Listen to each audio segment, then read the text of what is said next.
August 14th, 1945, 1830 hours, Camp Rupert, Idaho. The high desert dusk did nothing to cool the alkali dust that coated Chio's tongue. The sagebrush smelled sharp, medicinal. A metal tray clattered on the mess hall table, but she only stared at the object. It was a tall, sweating glass holding a black, bubbling liquid, capped by a grotesque cloud of white foam. A long, thin metal spoon stood embedded in it, like a marker. The air was thick with the scent of sassafras, a sweet, root-like odor she associated with kusuri, medicine, not refreshment. Chio, once a Kangofu, Imperial Army nurse, in Saipan, now wore a drab U.S. Army HBT fatigue shirt, the letters PW stark white on her back. Her companion Haruo leaned close, her voice a dry whisper in Japanese. "Is it a test? Kore wa doku desu ka?" Chio's hand, scarred from coral rock, hesitated over the glass. This was not food. It was an interrogation. The American guards watched them, their faces unreadable. The foam began to melt, collapsing into the darkness. 6 weeks earlier, Camp Rupert, Idaho. The gates of Compound 4 were an ending. They closed with a heavy, metallic finality that echoed in the vast, empty sky. Chio Tanaka stood rigid, the alkali dust already forming a gritty film on her skin. This was not a place. It was an erasure. The truck ride from the rail spur had shown them nothing but endless, pale green sagebrush and sky so bright it hurt the eyes. It was a geography of oblivion, a stark contrast to the humid, green rot of Saipan.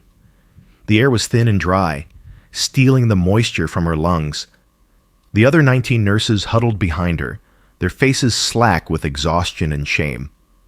Prisoner 034, the American MP, a large man whose face was burned red by the sun, barked at her. He didn't look at her, but at a clipboard. He shoved a bundle of coarse, dark green fabric into her hands. Herringbone twill, stiff with sizing. A U.S. Army fatigue shirt. Chio's gaze drifted past the wire, beyond the sterile patch of dust that was their new home. In the distance, perhaps 500 meters, was another, larger compound. Figures moved there, men, tall and fair-skinned.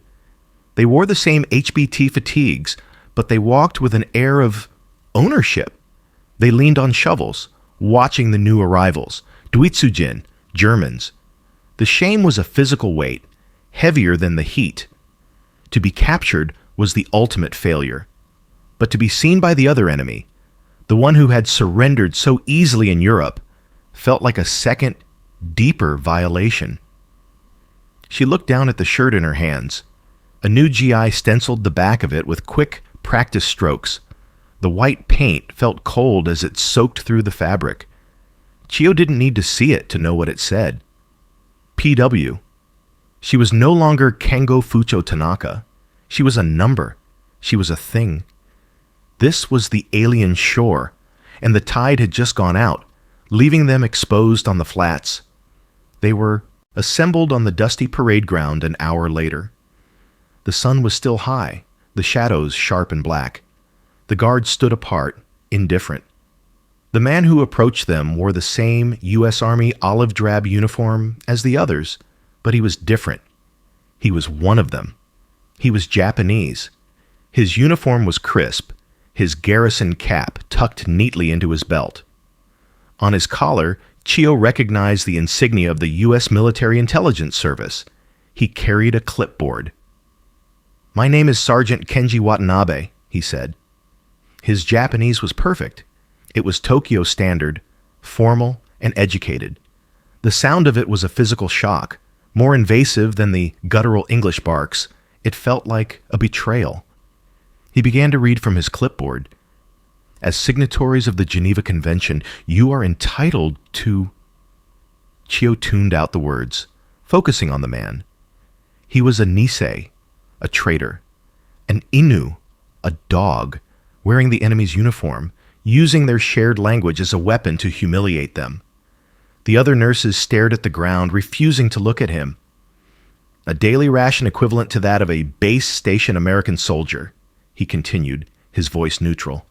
Any labor performed outside of camp maintenance will be compensated with scrip coupons, redeemable at the camp canteen for items such as soap, cigarettes, or candy. Chio's hands clenched. This was the trap. This was the psychological warfare. Candy, soap. They spoke of such frivolous things while B-29s burned their homeland. They offered generous food rations while their brothers and fathers starved on bypassed islands. It was a lie designed to break their spirit, to make them soft and compliant. He was moving on to the rules of correspondence when Chio stepped forward. "Watanabe-san," she said. Her voice was cold, sharp. He stopped, his eyes meeting hers for the first time. She saw nothing in them. No shame, no anger. Just a weary professionalism. "We require no special treatment," Chio stated, her voice loud enough for all her nurses to hear. "We are Kango Fu of the Imperial Army. We only require the honor of knowing our duty." A flicker of something, annoyance, respect, crossed Kenji Watanabe's face before it vanished. He held her gaze for a beat longer. "Your duty, Kango Fucho," he said, subtly emphasizing her old rank, "is to follow the regulations of this camp, which I have just provided. Dismissed." He turned and walked away, his boots crunching on the gravel, leaving a heavy silence in his wake. The assault continued at the mess hall. It was not an assault of violence, but of abundance. Their first breakfast, trays heavy with scrambled eggs, thick slices of white bread, pats of yellow butter that melted instantly, and coffee so strong it smelled burnt. Chio watched the other nurses. They ate with a desperate animal hunger, their eyes downcast, as if ashamed of their own survival. This was not the thin rice gruel and pickled radish of Saipan. This was the food of the enemy, and it was heavy, rich, and cloying. Dinner was worse, a thick brown beef stew with large chunks of potato and carrot, more white bread, a tin cup of milk. It was a violation. Every swallow felt like a small surrender. Chio ate mechanically, forcing herself to take only what she needed, but her body betrayed her, craving the salt and fat. She could feel the softness seeping in, the insidious comfort that Sergeant Watanabe had promised. That night, she did a walkthrough of the barracks. The long wooden room was quiet, filled with the sound of breathing, but one bunk near the end was shaking. It was Haru, the youngest, barely 20.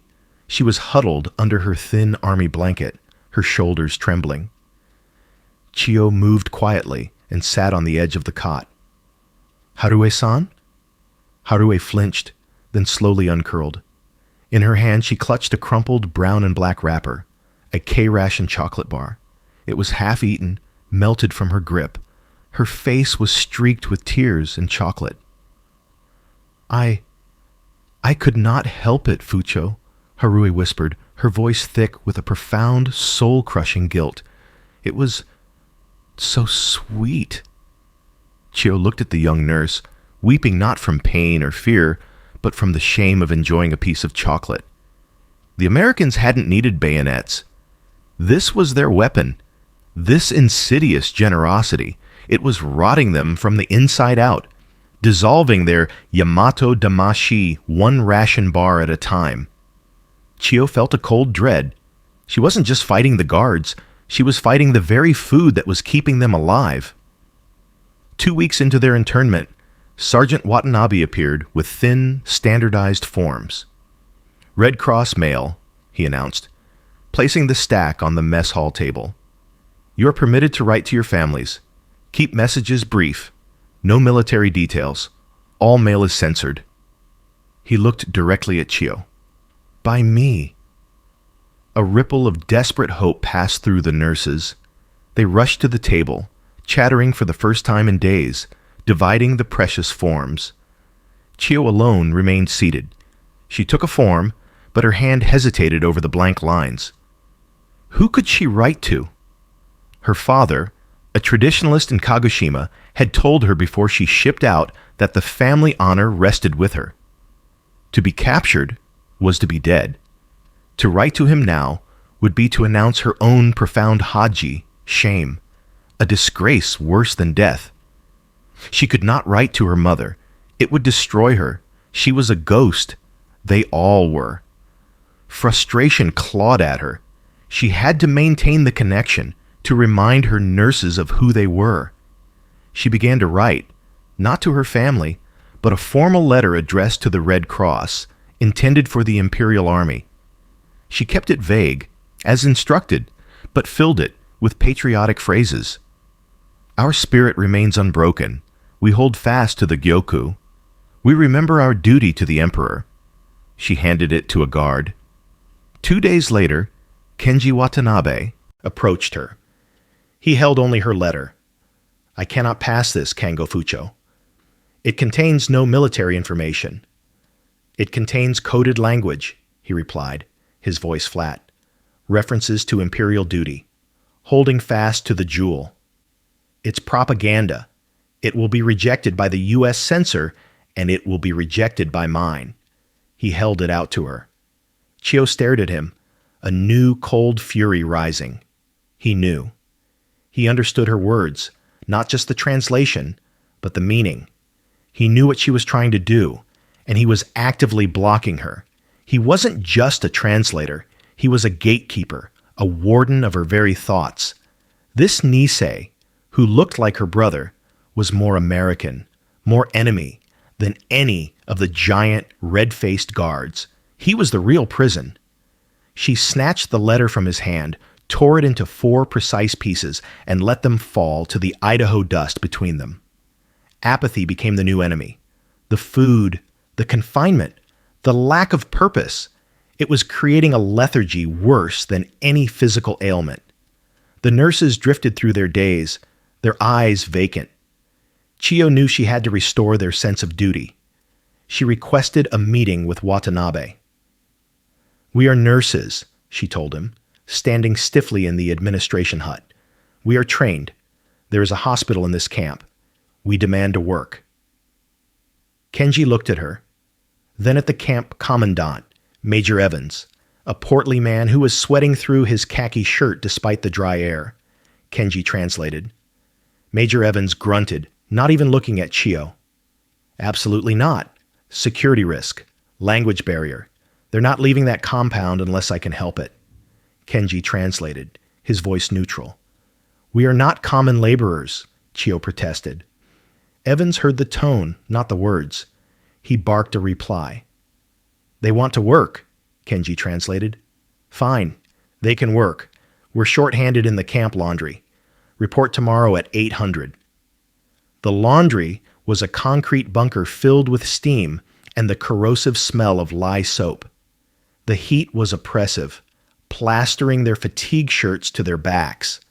And then they saw the work. Carts, overflowing with uniforms. They were not the olive drab of the Americans. They were field gray, Wehrmacht tunics, some still bearing the Litzen collar insignia or the shadow of an eagle on the breast. This was the ultimate humiliation. Chio looked at the other nurses. Their faces were masks of stunned disbelief, which quickly hardened into a cold, silent fury. In their worldview, the Germans were allies, but they were also weak. They had surrendered in their hundreds of thousands. They were the ones who had failed their Führer. And now, here were Japanese nurses, soldiers of the Emperor, forced to wash the dirty laundry of the defeated. Chio picked up a heavy, sweat-stained tunic. She plunged it into the scalding water, her knuckles raw on the washboard. The steam was thick in her throat, tasting of soap and defeat. It was a new low, degradation that felt pointedly, personally cruel. The breaking point came 3 days later. It wasn't a protest or an uprising. It was a medical emergency. Haru collapsed after the evening meal. She had been quiet for days, pushing her food around the tray. Now she was curled on her cot, knees to her chest, a sheen of cold sweat on her gray face. Chiyo was at her side instantly. Her trained hands moved over the girl's abdomen. Harue cried out, a thin, sharp sound, when Chiyo pressed the lower right quadrant. Rebound tenderness, rigid abdomen, fever. Chiyo's blood ran cold, mochoin, appendicitis, and it was acute. Get the guard, she snapped at another nurse. The guard was indifferent, but he radioed the compound medic. The medic was a young GI, barely 20, carrying a canvas bag with a red cross. He had aspirin, bandages, and nothing else. Stomach ache, he said, looking at Haru with detached boredom. She'll be fine. No, Chiyo said, stepping in front of him, her voice low and furious. She has appendicitis. She needs a surgeon. Imasugu. Now, the GI shrugged. I don't speak Jap, and I don't have a surgeon. He turned to leave. Harue let out a choked sob, a tremor of pain shaking her entire body. Chiyo looked at the young nurse, then at the guard by the gate, then at the useless GI. All her indoctrination, all her pride, her haji, her contempt for the enemy, it all evaporated. It was replaced by a single, cold, white-hot focus. She was a Kango Fucho, and her patient was dying. Her rigid code shattered against the older, deeper oath. Chiyo ran. She sprinted across the compound, her boots skidding in the dust, until she reached the wire mesh gate. She gripped the wire, her knuckles white. The guard raised his rifle, startled. She ignored him, looking past him toward the administration huts, and screamed, her voice raw. Watanabe-san! She had never used his name. It was a plea. It was a command. Watanabe-san! He appeared in less than a minute, running, followed by a jeep that skidded to a halt at the gate. Kenji took one look at Haru, now being carried by two other nurses, and began snapping orders in English to the guards. The gate opened. In the jeep, he ordered Chiyo in Japanese. They laid Haru in the back. Chiyo climbed in beside her, holding her hand, ignoring the armed MP who sat opposite them. The jeep tore off, throwing up a plume of dust. The camp hospital was a long, white Quonset hut, shockingly clean. The air smelled sharp, a sterile chemical odor that bit at her nostrils, ether, and antiseptic. It was different from the smell of her hospital in Saipan, which had always smelled of blood and humid decay. A surgeon in a white gown met them at the door. He didn't seem to see their PW stencils. He just looked at Haru, lifted her eyelid, and barked at Kenji.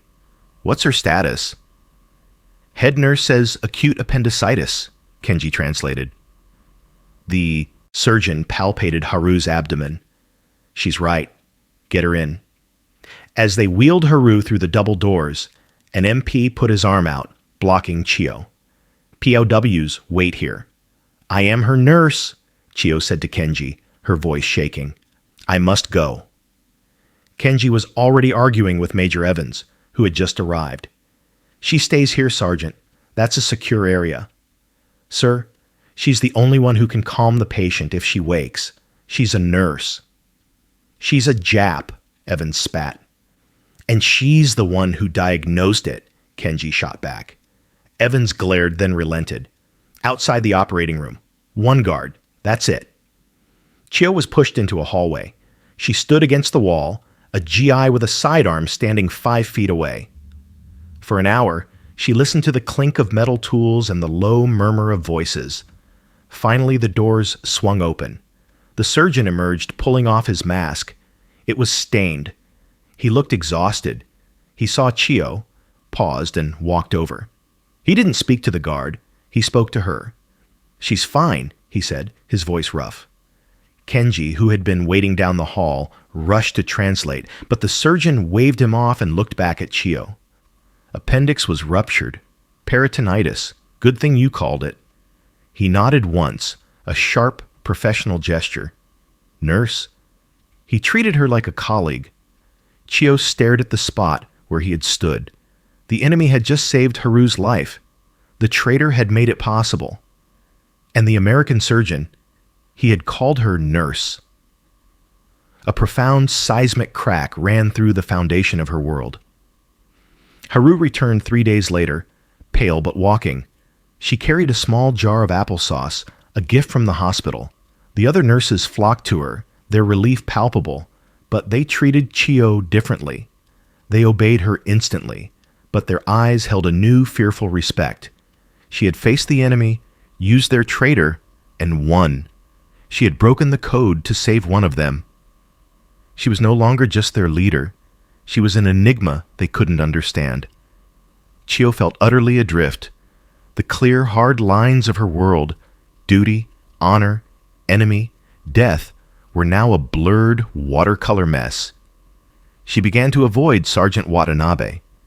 When he came for his daily checks, she would be in the latrine or inspecting the barracks. She could not look him in the eye. To thank him would be a surrender. To remain hostile would be a lie.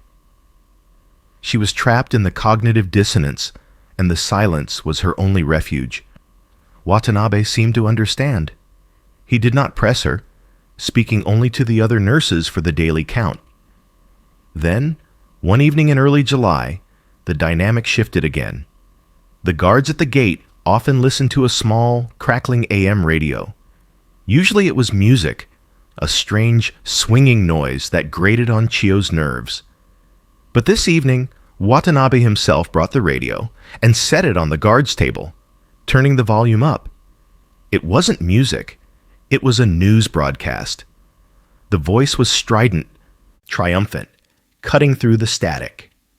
Hundreds of B-29 Super Fortress bombers striking the homeland again last night. Reports indicate the city of Tokyo. Entire wards consumed by fire. Chiyo froze. The other nurses, who had been listlessly talking, fell silent. They could not understand all the words, but they understood B-29, Tokyo, and fire.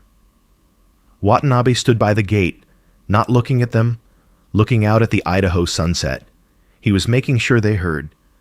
Chiyo felt the blood drain from her face. The merciful surgery, the abundant food, the clean hospital. It was all happening here, in this strange, safe pocket of desert. At the same moment, their homes, their families, their entire world was being incinerated. The kindness she had witnessed was not peace. It was just a different, more complicated theater of the same war. The horror was absolute, and it was happening worlds away. The air in the compound changed. The humanity Chiyo had witnessed in the hospital evaporated under the high desert sun. It was replaced by something base and ugly. The guards, who had once been merely bored, now seemed charged with a low, simmering anger. They no longer looked through the nurses. They looked at them, their eyes lingering with contempt. The source of the change was delivered daily in a bundle, the local Idaho newspapers. The guards read them openly at the gate. Chiyo, her English limited, could not read the text, but the headlines were impossible to miss. They were large, black, and violent. Bataan Death March, details revealed. Why are we coddling Japs in Idaho? The guards, farmers' sons from this very state, read these words, and then they looked at Chiyo and her nurses. The soft power of abundant food vanished. A guard now slammed the trays down, slopping stew onto the table. Another forgot to unlock the latrine for an hour. These were small, petty cruelties, designed to remind them of their status. Chiyo warned her nurses, "Do not look at them. Do not speak. Do not react. We are ghosts." The turning point came at dinner. One of the nurses, tasked with carrying the heavy, steaming pot of white rice, stumbled. The guard at the mess hall door, a man named Miller, stuck out his boot. It was a lazy, almost casual movement. The nurse tripped. The pot cartwheeled, dumping 20 servings of precious white rice into the alkali dust. A collective gasp went up from the women. The guard, Miller, looked down at the nurse, who was frozen on her hands and knees. He didn't offer a hand. He nudged the spilled rice with his boot toe.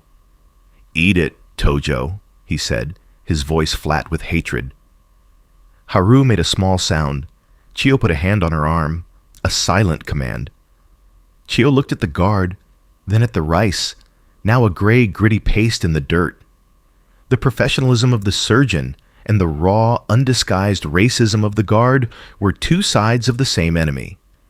They were trapped between these two truths, and she realized with a chilling certainty that the surgeon was the exception, and this guard was the rule. The wire of the fence suddenly felt very, very real. The summons came on August 7th. It was not for work. It was an order. "Tanaka, Commandant's office. Now, Watanabe will meet you." A cold spike of fear shot through Chio. It was the first time she had been called out alone since the hospital. The walk across the camp was silent. The German prisoners were gone, transferred to field work. The camp felt empty. Major Evans's office was hot and smelled of stale cigar smoke. He was behind his desk, a radio crackling low in the corner. Kenji Watanabe stood beside the desk, his face pale and set, his knuckles white where he gripped his cap. "Sergeant, tell her," Evans said, not looking at Chio. Kenji turned to her. He did not meet her eyes. He looked at a spot on the wall just past her shoulder. "Yesterday," Kenji began, his formal Japanese sounding strained, "an American bomber deployed a new weapon, a single bomb of unimaginable power.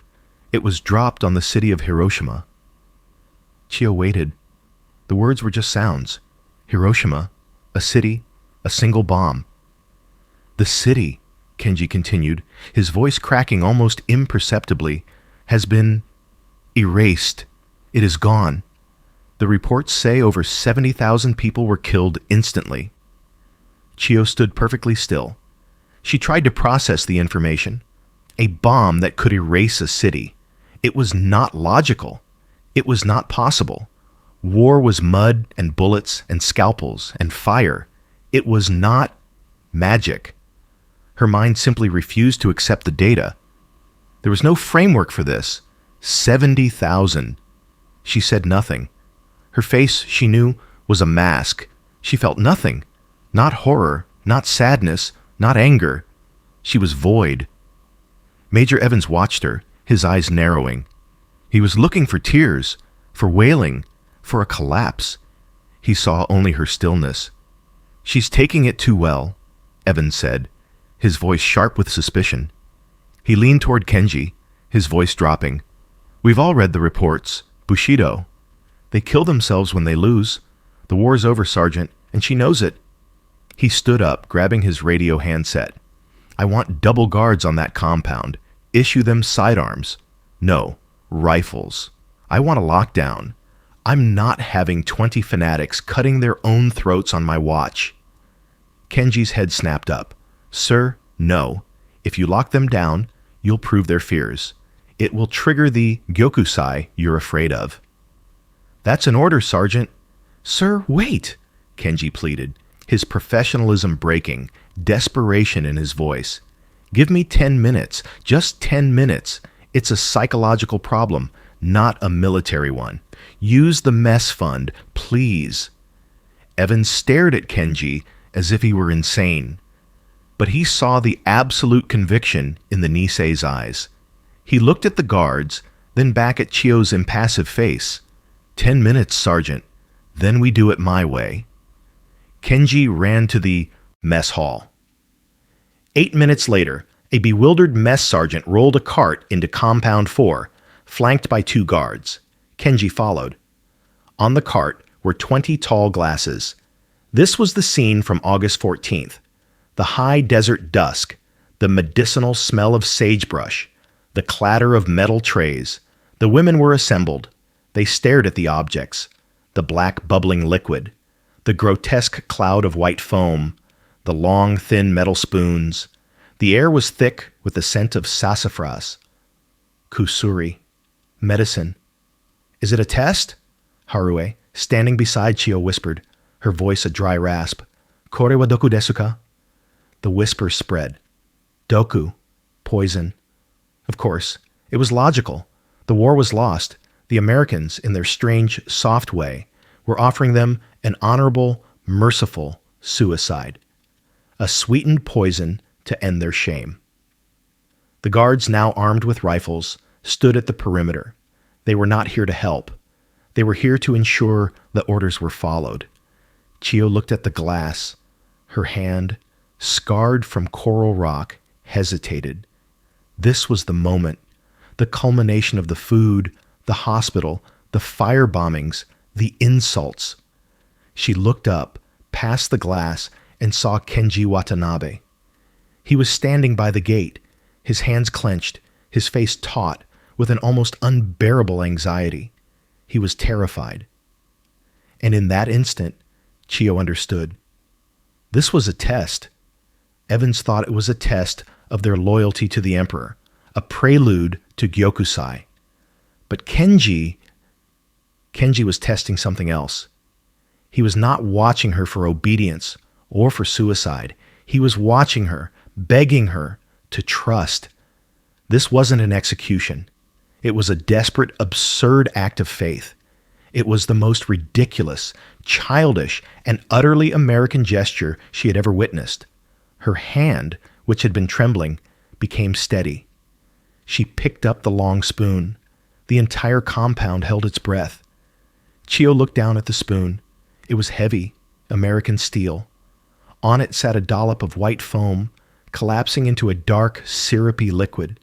The smell of sassafras was overpowering.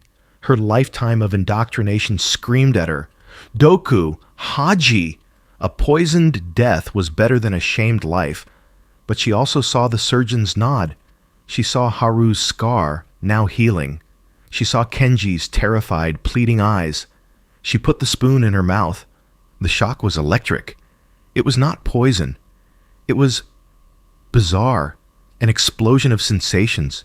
It was sweet, achingly sweet, but it was also bitter, with the sharp, medicinal taste of roots. And it was cold, a creamy, icy cold that numbed her tongue. It was ridiculous. It was the single most illogical flavor she had ever experienced. Her eyes widened. She looked at Haru, who was watching her, trembling. Chiyo's frozen face broke. She almost smiled. Amai kusuri, she said, her voice hoarse. Sweet medicine. Harue, emboldened, dipped her own spoon in. She sipped it, her eyes squeezing shut, then opening in surprise. She took a larger sip, too fast, and a fleck of white foam clung to the tip of her nose. A high, sharp, involuntary giggle escaped Haru's lips. It was a sound Chiyo had not heard since before Saipan. That tiny sound broke the spell. Another nurse, seeing the foam on Haru's nose, let out a choked snort. A third nurse tried hers and coughed, her shoulders shaking, and suddenly she was laughing, a hysterical, gulping laugh. The guards at the gate lowered their rifles, confused. The tension that had been coiling for weeks, the weight of Hiroshima, the fear of Gyokusai. It did not break. It dissolved. It was washed away by the sheer childish absurdity of 20 Japanese nurses in a high desert prison, getting foam on their noses from a glass of sweet, bubbly medicine. Chiyo looked at Kenji. He was leaning against the gate, his head down, his shoulders shaking, though not from laughter, from relief. The next day, August 15th, 1945, Sergeant Watanabe returned and read the Imperial rescript. The war was over. They were no longer POWs. They were survivors. Chiyo listened, the words distant, her mind still focused on the bizarre, lingering aftertaste of sassafras and ice.